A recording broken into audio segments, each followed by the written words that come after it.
President Tinubu, Sultan of Sokoto, holds talks in Abuja amid global religious tensions. Abuja Electricity Distribution Company sacks 800 workers. Court fixes November 20 for judgment in Nnamdi Kanu's terrorism trial. And away from Nigeria, survivors of Nairobi bombing renew plea for justice, U.S. compensation. A warm welcome to News Hour on Trust TV. I am Maimuna Bagudu, and now we begin with national matters.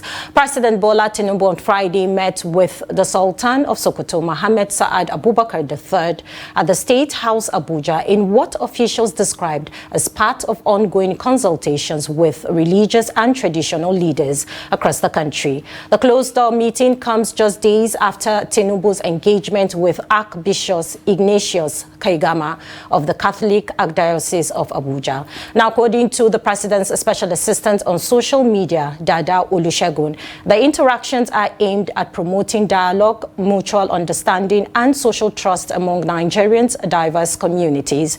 Presidency sources said that Tinubu's discussions with the Sultan centered on peace building, national integration, and collective efforts to address emerging social challenges. Officials said the meetings are in line with the President's renewed hope agenda, which emphasizes inclusivity and interfaith cooperation as key drivers of stability and cohesion. The engagements come amid heightened international focus on religious freedom in Nigeria, and following President Donald Trump's October 31, 2025 redesignation of Nigeria as a country of particular concern over alleged persecution of Christians. The Nigerian government has strongly denied the allegations, insisting that no faith group is being targeted and describing the claims as a Christian genocide as false narratives aimed at distorting the country's internal security realities. Now, the Russian government has said that it is keeping a close watch on developments in Nigeria following a statement by United States President Donald Trump suggesting potential American military action in the country. Speaking at a press briefing in Moscow, Foreign Minister spokeswoman Maria Zakharova said on Friday that Russia is closely monitoring the issue and calls on all parties involved to strictly comply with international legal norms.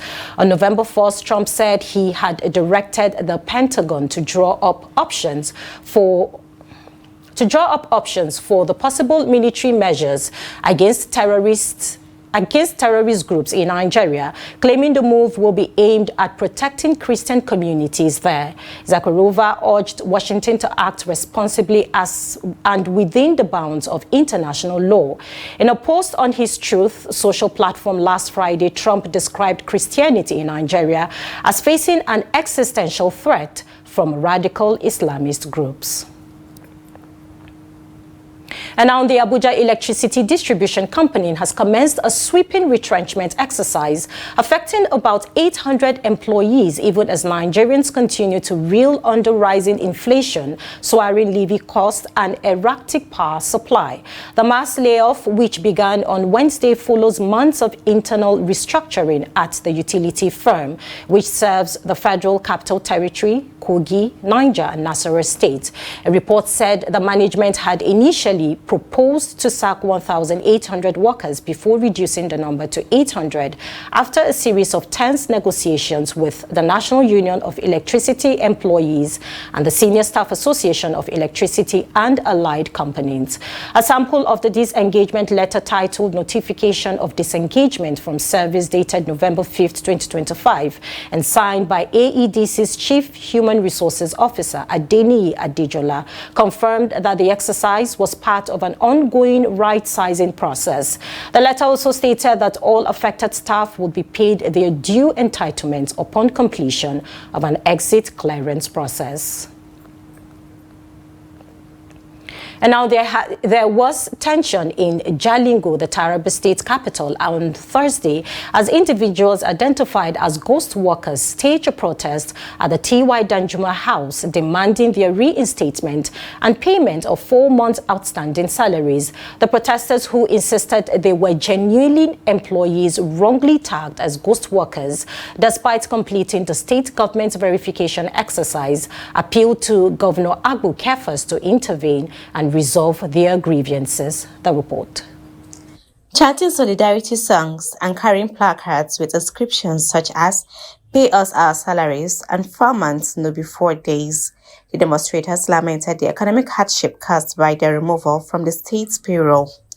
One of the protesters said they have worked tirelessly and deserved their pay, insisting that they are not ghosts but humans with families to feed. Security operatives were immediately deployed to the scene to maintain order and ensure the protests remained peaceful throughout the morning. Actually, the purpose of this gathering, or like a peaceful protest, is simply to express our grievances to the government. We are active civil servants that had gone biodata screening. We undergo screening.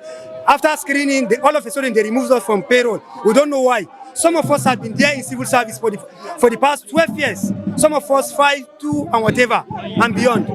And all of a sudden they remove us from payroll. We find it very difficult to survive. For 4 months, sir, our salary has been withheld. We are hungry. We are not ghost workers. We are verified civil servants. We are human beings. We are Tarabians. We are his brothers and sisters. Please, we are pleading with him. We are pleading with him. He shouldn't throw the child with the bathwater. He should please pay us what is rightfully ours. This is an assembly of verified and authentic civil servants from Taraba state government who have been verified during the process of the screening exercise and have not been paid for the period of 4 months, and which it has turned us to a shameful being in our own land.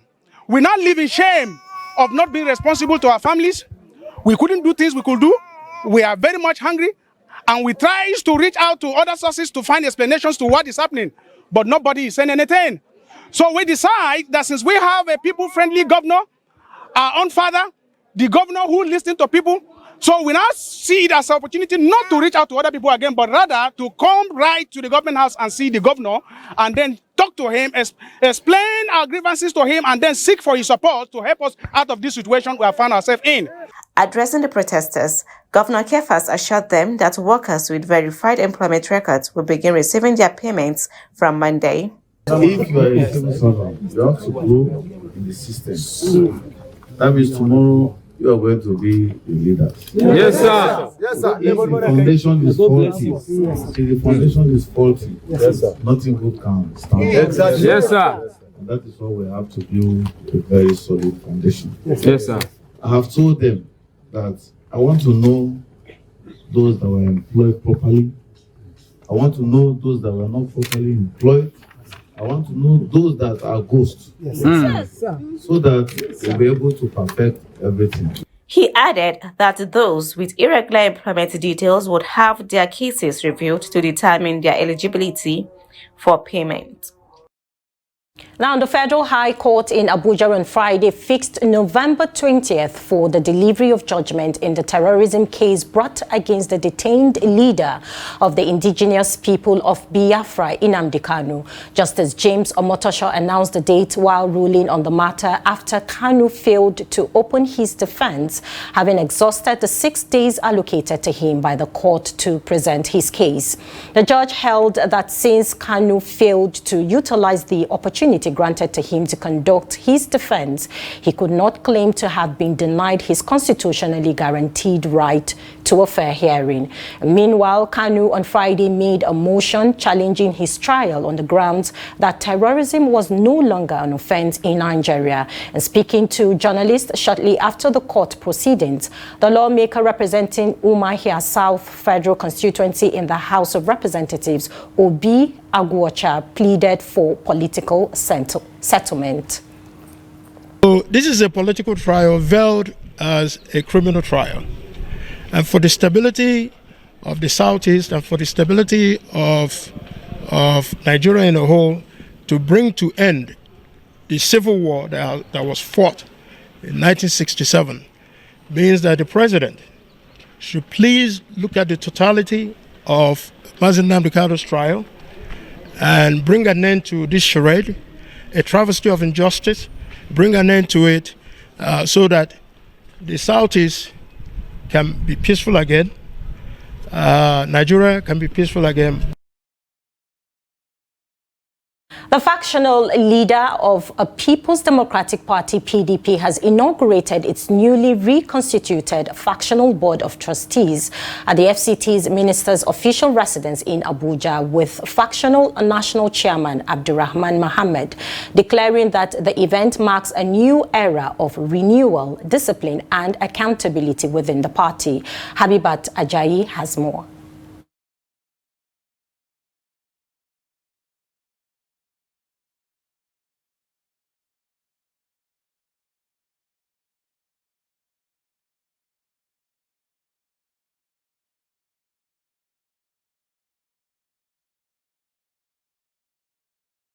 The communique also confirmed the replacement of former BOT chairman Senator Adolphus Wabara and Secretary Senator Ahmed Markafi, who were said to have taken sides in the intra-party crisis.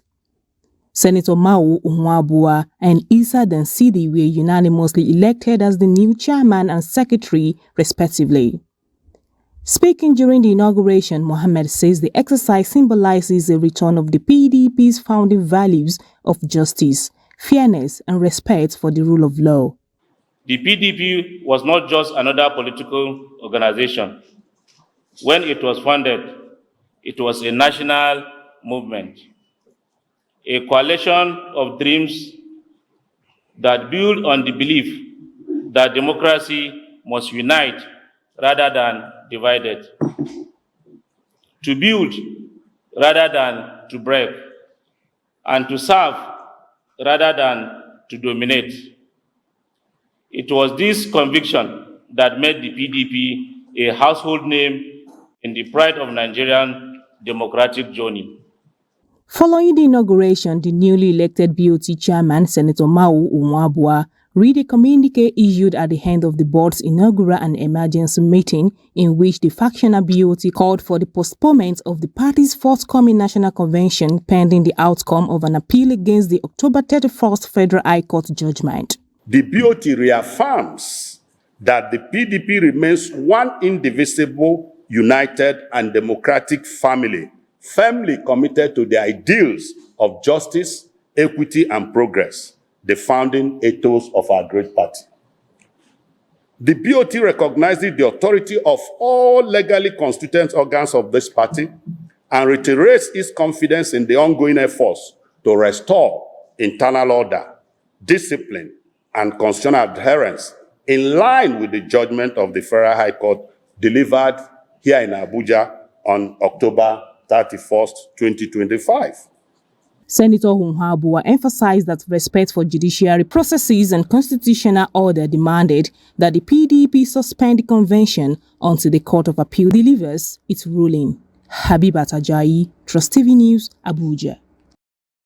Now joining us in the studio to discuss on the PDP story is PDP chieftain Timothy Osadolo. Thank you very much for joining us this evening. Thank you. Good evening. Thank you for having me on your program.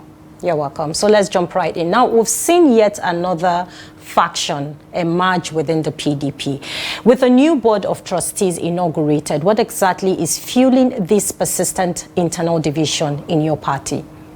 Well, you will not be wrong, but not so correct to say faction or new board of trustees being created. What happened was that the leadership of the board of trustees earlier today met and removed Senator Adolphus Wabara and distinguished Senator McAfee, respectively, as both chairman and secretary of the board of trustees.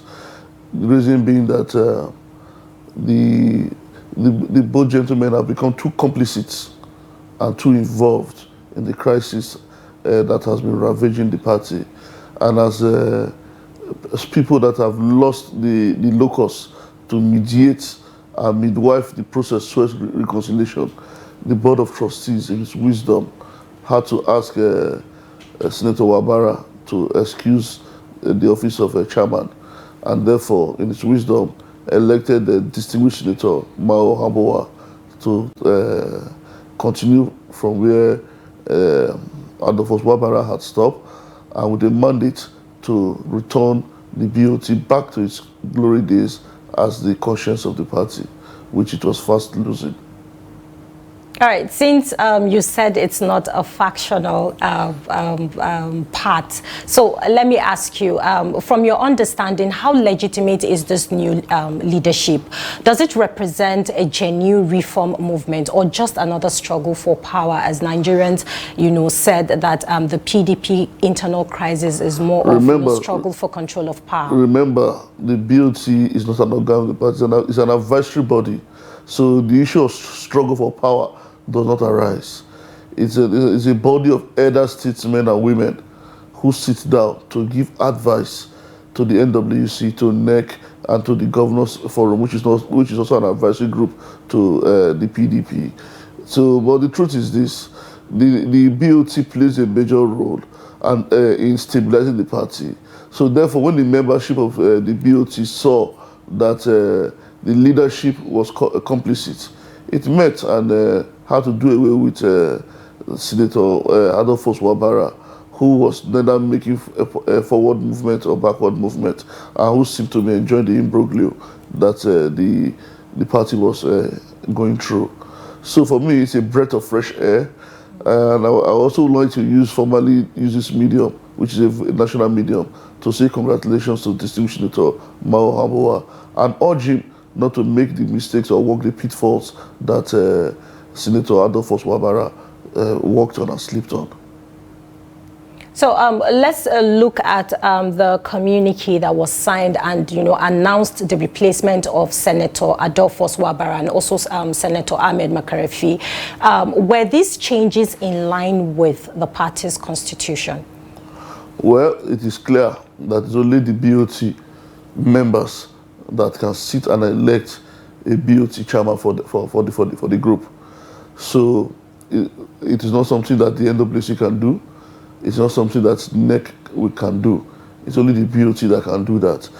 From the robust attendance that we saw earlier today from all parts of the country, we saw that the BOT as an organ of the as an organ within the party is ready to not only restore its pride of place, but to show genuine interest in the activities of the party and that which affects the party by first going about in-house cleansing.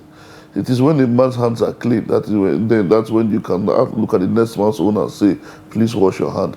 So after this in-house cleansing that the BOT has done, I am sure it will not have the moral compass to look at other organs of the party and play that advisory and fatherly and stately role that the elders and designers of the constitution of the party designed for the BOT. All right, there has been claims that the replaced board of trustee leaders took sides. I would love to, hear from you your interpretation in that, because I feel in crisis, isn't it natural for party elders to express opinions on leadership issues? Well, for one of the issues was, one of the allegations against Adolphus Wabara was the issue of anti-party activities, where he openly campaigns and works against the interests of the party in his home state, Abia particularly. Then the issue of being complicit in the issues on ground. Well, you cannot be mediating and play the role of a father in mediating issues and still be seen to be taking sides. One of the most contentious issues, or one of the characters that is being challenged, that is causing most of these litigations, is the gentleman, my very good friend, Leo Defa, who a competent court of law has removed, has not only been a member of the party, but has also been a zonal chairman of the party. And we saw the BOT in attendance was Leo Defa sitting, smiling and warmly. And in their communique, you are saying you are disobeying a court judgment, and yet you are calling for truce. It was self-contradictory. if you want to call for truth and genuine reconciliation and healing, then first, the root cause of the issues that brought about contention should be addressed in a fatherly and a stately manner, in a noble manner, so that after those judgment, you now have a resolution where everybody will be committed to what the resolutions are. But we are seeing a resolution on one hand, and we are seeing a back route on offer on the other hand. It's contradictory, and therefore it shows that it shows clearly and squarely that the gentleman Adolphus Wabara was either playing someone's game or he has a game of his own that he was playing, and therefore he was not fit and proper, and the members of his BOT had to ease him out of office so that they can make progress for not only the party but for also the BOT itself, which has been in need of sanity too. All right, before we let you go tonight, Nigerians are listening. Nigerians want to know what this renewed internal conflict mean for the PDP's image as Nigerians' main opposition party, especially with the 2027 in view. We'd love to hear from you. Well, for me, I believe that a party that wants to win elections or a party that wants to salvage the country must first learn to obey its own rules. You see, people are crying now that just before now we saw the Nnamdi Kanu issue that where people are saying court judgments are not being obeyed and that all of that. I don't hold forth to anybody, but the truth is this: a party that cannot obey its own set of rules is not fit and proper to want to operate the Constitution of the Federal Republic of Nigeria. Therefore, those people clamoring that the rules of the party, the provisions of the party should be followed through, as led by the leadership of Abdurrahman Mohammed, who is the acting national chairman. Therefore, they should be commended and not throw support behind those who believe that the end justifies the means, that they should go to Ibadan. Going to Ibadan to do an early Christmas party or a jamboree party is not a solution to the myriads of problems being the party. So for me, I believe these issues should be well judged, and the PDP comes out stronger with a more formidable team, with all hands on deck, and approach the Nigerian people with the mission and vision for 2027, and not this Christmas party that they have been planning for Ibadan, which is a bit too early for me, if you may ask. All right. Thank you, PDP Chieftain Timothy Osadolo, for coming to the studio tonight and speaking to us on this. And good luck to the PDP as they work towards putting their house in order. Thank you so much. You're welcome. Now, moving on, some residents of Awka, the Anambra capital, on Friday traveled to their various communities ahead of the governorship election scheduled for Saturday. A report said activities at major motor parks in Awka said that many people were seen traveling to their communities. It was observed that vehicular movement had increased as people boarded vehicles to their hometowns. Some travelers said they were eager to participate in the election and exercise their civic duty. Meanwhile, the Independent National Electoral Commission, INEC, has issued stern warnings to political parties, candidates and voters ahead of the election in the state, cautioning against any form of electoral malpractice or conduct capable of breaching the peace. In a statement posted on Friday on its official X handle, the Commission outlined a list of prohibited actions at polling units, warning that violators would face legal consequences. Now, Jonathan Awaya is with us via phone to discuss on the preparations of tomorrow's elections in Anambra. Good evening, Jonathan. Thank you for joining us tonight. Good evening, and thanks for having me. You're welcome. Now, give us a sense of the mood in Awka as residents move to their various communities ahead of the election. What's the atmosphere like right now? Okay, the atmosphere here in Anambra State is a tense one, and there's a bit of anxiety and apprehension. The much anticipated election is here, and the voters are eagerly waiting to go and cast their vote tomorrow.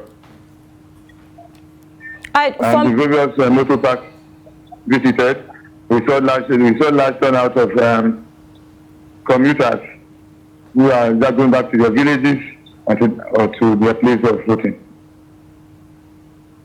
All right, from your observation, what's driving this early movement? Is it purely about participating in the election, or are there other underlying reasons like safety or logistics? Well, I think it's more about voting. I think they are all looking forward to voting. I don't think it's about security. I don't think that security concerns at the moment. And from what we saw the security architecture is high from what we witnessed. So I think it's more about maybe awareness creation, and maybe it's more about everyone wanting to go and exercise their franchise. All right, bring us to speed on what's the situation like around the INEC offices? Any visible sign of, last-minute preparations or deployment of sensitive materials?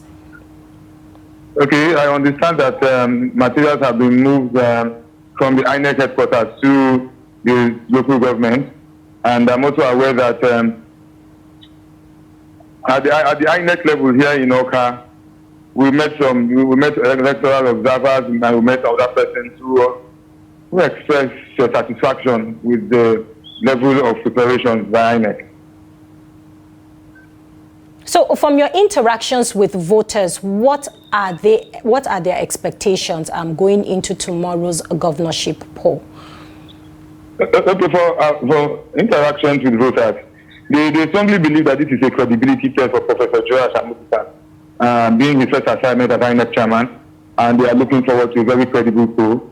And they hope that at the end of the electoral process, whoever emerges will emerge freely and very fair. So is there any more information you would want to give us before you go? For now, that will be all from the end. All right. Thank you, Jonathan Awanya, for speaking to us tonight. Thank you very much for having me. You're welcome. And now we move to Ogun State, where the police command has arrested 2 Cameroonian nationals linked to a notorious syndicate allegedly involved in luring and kidnapping unsuspecting victims under the guise of processing foreign visas. The command spokesperson, Chief Superintendent of Police Omolola Odutola, disclosed that on Tuesday at about 10:30 a.m., operatives of the anti-kidnapping unit, Eleweran, responded to a distress call from a Cameroonian woman who recounted how she had been deceived into Nigeria by a fellow Cameroonian identified as Donald. And according to Odutola, the victim said she arrived in Nigeria on September 29, 2025, after Donald promised to help her secure a Canadian visa. Upon landing at the Murtala Mohammed Airport in Lagos, she was received by the supposed agency and transported to Mowe, Ogun State, where she and her 23-year-old younger sister were held hostage. And following the report, operatives of the anti-kidnapping unit stormed the hideout and rescued another victim, Kengini Maiva, unhurt. And 2 suspects, Inzana Kamga Isidore and Tiegu Stephen, were arrested at the scene, while their principal suspect, Donald, remains on the run. Preliminary investigation revealed that the victims' family members in Cameroon had paid 3,600,000 CFA as ransom into the bank account of the fleeing suspect. And now the Nigerian Senate has cleared Air Peace of any wrongdoing in the recent Port Harcourt runway incident, even as investigations by key aviation authorities continue. At a one-day investigative hearing convened by the Senate Committee on Aviation, the Federal Airport Authority of Nigeria, the Nigerian Safety Investigation Bureau, and the Nigerian Civil Aviation Authority confirmed that probes into the July 13th Air Peace runway overrun at Port Harcourt International Airport remain ongoing. The report. The managing director of FAN, Olubunmi Kuku, praised the swift and effective emergency response which prevented any casualties during the incident. Although the NSIB preliminary investigation report on the incidents did not find aerodrome facilities or services as part of direct cause or contributory factors to the incident, the management of FAN view every incident or occurrence as a lesson learned and a call to intensify the internal safety oversight. These efforts demonstrate our commitment to safety, efficiency, and compliance to international best practices. As soon as the immediate investigation was done on site of the incident, the runway was handed back to us, and we opened up the runway. Air Peace Chairman Allen Onyema strongly contested the focus on his airline alone, noting that runway overshoots are common in global aviation. Those outside aviation might think that maybe it was the fault of the aircraft or maybe the aircraft went bad. No. Normally when these things happen, you must ground the aircraft in question. Even if it's a tire burst, you must do that. I want to correct that because the aircraft in question has no problem. No damage to that aircraft, not even a single one. The aircraft flew back to Lagos. The aircraft had no damage on it. What happened was human error, as we say. The pilot in question has flown for almost 40 years. He's an experienced pilot. He had a bad day.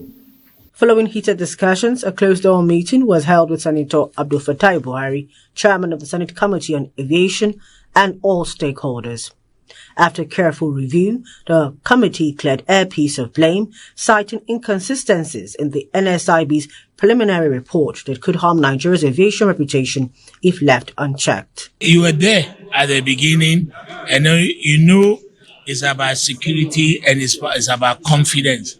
There were a lot of allegations, and then finding out you can see that unfortunately, most of them are not true, even for all of them.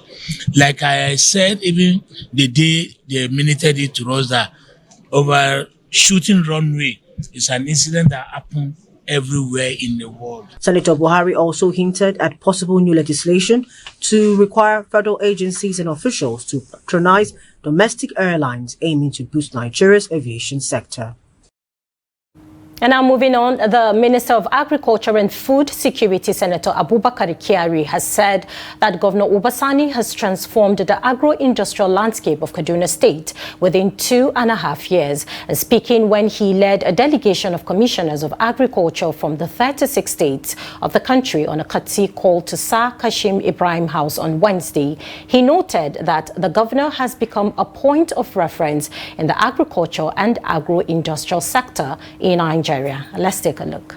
The minister recalled that Kaduna used to be a textile hub, which was an agro-based industry because its raw material was from cotton. But he said today there was a different value addition to some of the staple crops in the state. We all knew that Kaduna was an industrial hub before, especially that of textile, which is also agro-based from cotton. But today we are seeing a very different value addition to some of our staple crops. And this is what Mr. President Bola Ahmed Tinubu had been talking about when he talks about food security and food sovereignty. Apart from just local production of raw materials. Responding, Governor Uba Sani thanked the two ministers for choosing Kaduna as host of the National Council of Agriculture and Food Security. Because for me, it's a great honor, and I'm not surprised. Both ministers were my senior colleagues in the Senate. So I want to make it a record that when we are in the Senate, maybe if you come to our chamber, you'll see Senator Sabi Abdullahi in the front row. Governor Uba Sani disclosed that Kaduna State is the only subnational in the entire north that has launched special agro-processing zones in northern Nigeria and the first to launch in the country, followed by Cross River and Oyo states. Only when our farmers will have their own produce certified for export so that it will be accepted, recognized globally. And I'm happy to say that in the next few months, try to commission our. The governor further said that Kaduna is the only state in the country that has distributed 900 trucks of free fertilizer to smallholder farmers in the last 2 years.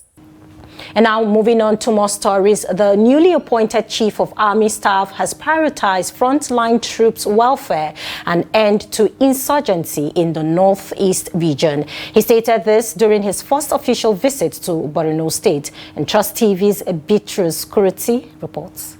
The operational tour is to assess and get the brief from senior officers of Operation Hadinkai in the war theater. The Army Chief, Lieutenant General Waidi Shaibu, commissioned key projects at the Maimalari Barrack and addressed frontline troops. He revealed that welfare remains top priority and logistics support will be provided to enhance effective operations against terrorists. And I'm aware of the challenges in the theater. My coming here today is first and foremost to appreciate the troops for what they have been doing and the extent they are going to, secure the entire area of operations.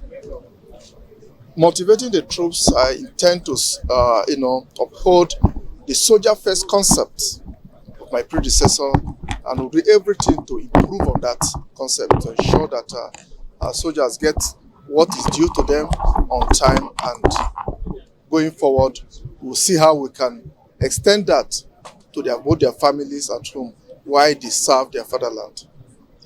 Okay. Looking at what you intend to do with regards to ensuring that you have a sound administration. Well, first and foremost is we ensure that the right people are in the right places. We appoint the right type of commanders and staff officers to various appointments that will ensure that they do what is best for the soldiers. We attempt to uphold fairness, justice in the systems to ensure that every person gets what is due to him or her within the system. And nobody is deprived of his due rights.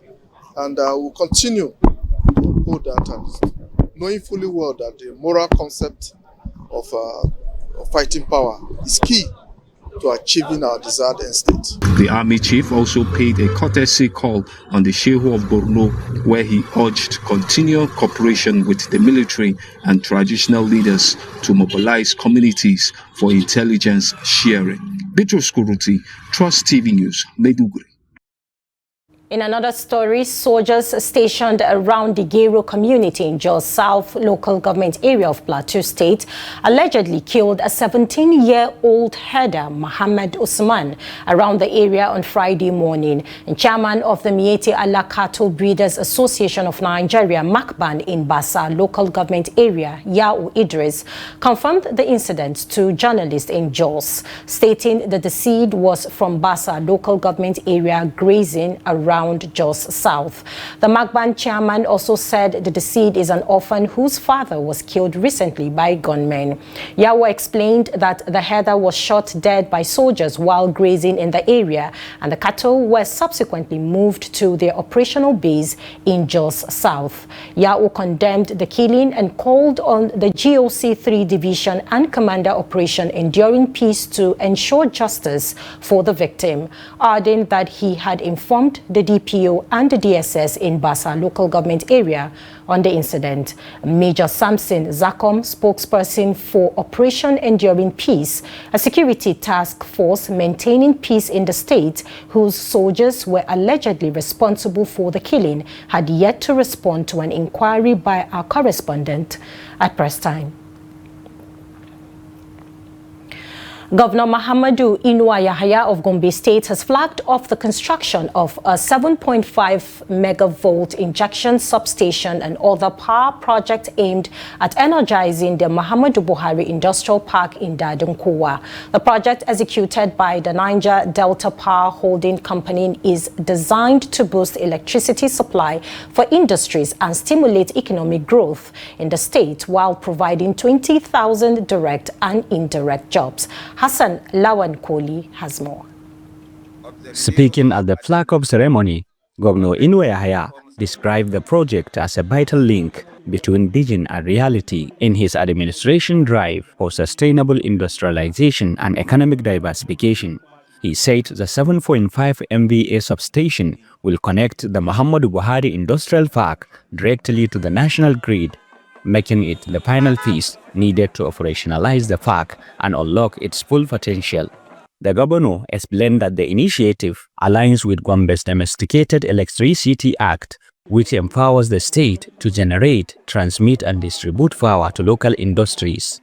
Let me begin by commending His Excellency, President Bola Ahmed Tinubu, for his renewed push in revitalizing our nation's power sector, which is a critical pillar of the renewed hope agenda.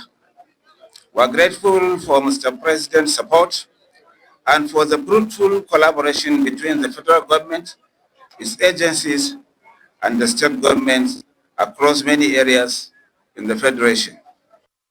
The managing director of the Niger Delta Power Holding Company, Jennifer Agidije, said the project marks the beginning of an industrial and economic renaissance in Gombe and the entire Northeast region. To support the transformational strides of His Excellency, I'll be making a commitment today. And that commitment is that for us at NDPAC, we will continue to dedicate resources to ensure that we replicate this project and other projects across every local government in Gombe State. The event also featured the laying of the foundation stone and unveiling of the project, flagged by the governor and the NDPHC managing director, marking the official commencement of construction. The Muhammadu Buhari Industrial Park, when fully operational, is expected to generate thousands of jobs and position Gombe as an emerging industrial hub in the Northeast. Hassan Lawan Koli, Trust TV News, Gombe. Now moving on, the 11th Governing Council of the University of Abuja, now Yakubu Gowon University, under the chairmanship of Senator Olarewaju Tejo-Osho, has approved the appointment of Professor Hakeem Babatunde Fawahimi as the substantive Vice Chancellor of the university. The appointment was announced during the 80th extraordinary meeting of the council held on Friday. A statement on Friday by the university's acting director, Information and University Relations, Habib Yakub, said the appointment takes effect from Tuesday, 10th February 2026 for a non-renewable tenure of 5 years. Professor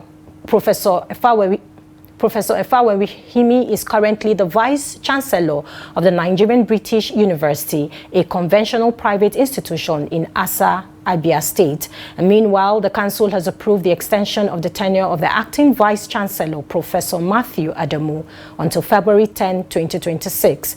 Adamu was first appointed on 11 August 2025 by the President, Bola Tinubu.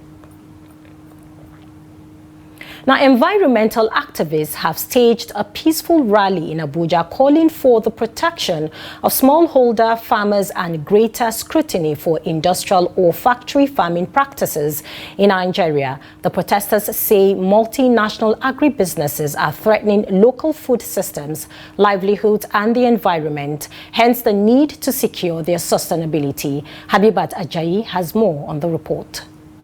It was a day of solidarity chants, placard display, and strong messages as environmentalists and community advocates gathered to demand food sovereignty and justice for local farmers.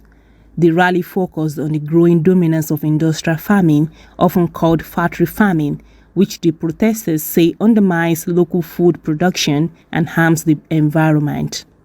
They called for support for agroecology, a farming approach they say is more sustainable and community-driven. Paying attention to industrial animal farming in particular on not just our livelihoods but our environment and the health of our people.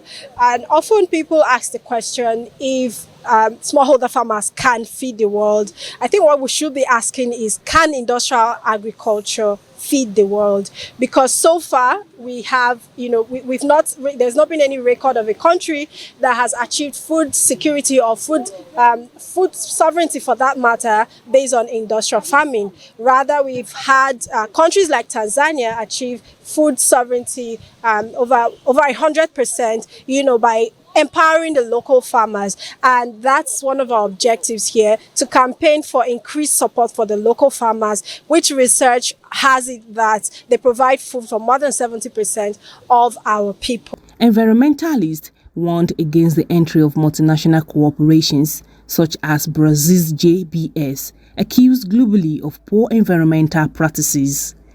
They compare the company's promises of jobs and growth to previous experiences with oil firms in the Niger Delta.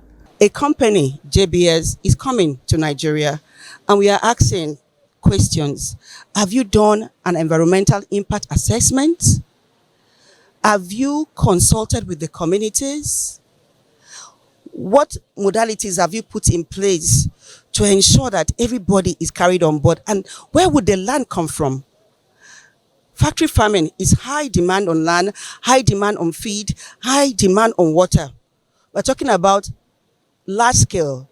A typical characteristics of factory farming is large scale, it's intensive. The campaigner argued that government policies tend to favor big corporations, which neglect small-scale farmers who actually feed the nation. Priority should be given to communities, but when you see what's happening, you find out that when these big agri companies come into the country or come into a community, they round up the people. They have a pattern, very, very predictable. They take over large swaths of land.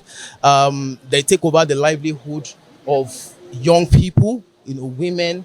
I know what that does, to the local economy of those places. People that don't even have income can't even be assured of quality health, can't be assured of education, can't be assured of many of these things.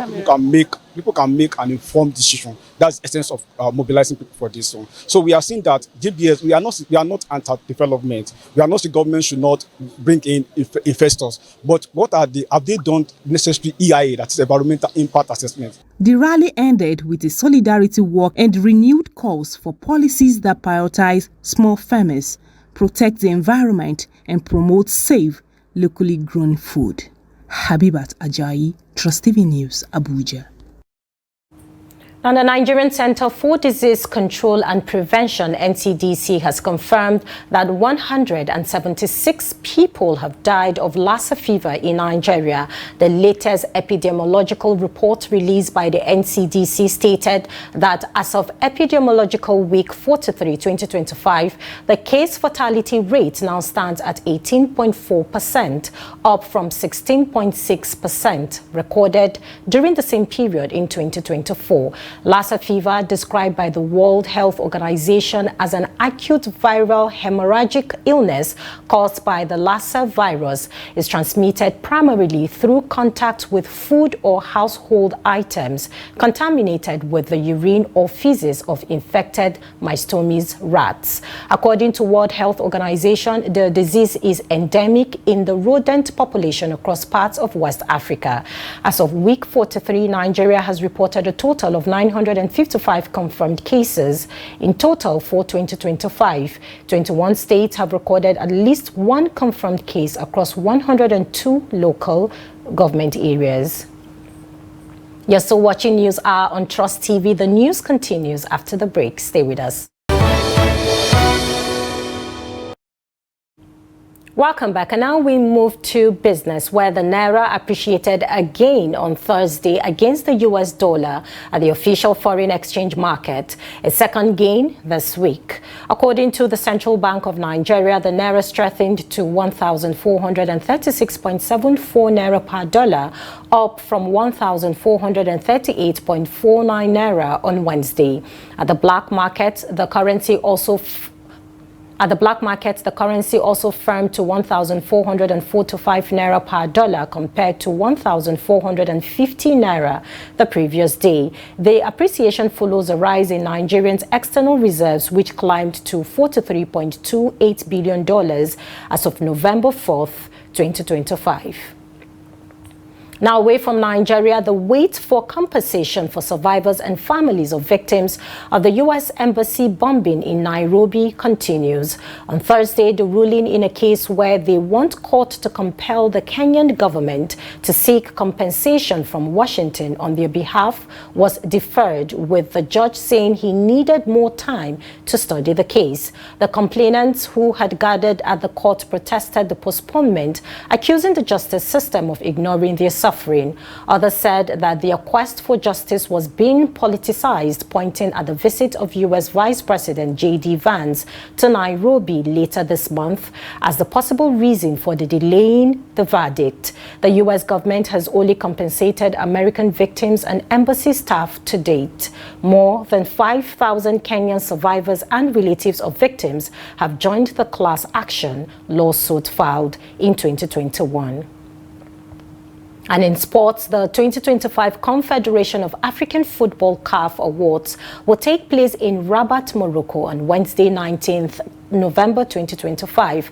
The CAF Awards is African football's highest recognition platform and celebrates the best players, coaches, clubs, and national teams on the continent. It also honors outstanding performances within the award year based on contributions at both club level and national team duty. CAF disclosed that several categories including African Player of the Year, Men and Women, Coach of the Year, Men and Women, National Team of the Year, Club of the Year, and Young Player of the Year, among others, will be presented at the 2025 edition.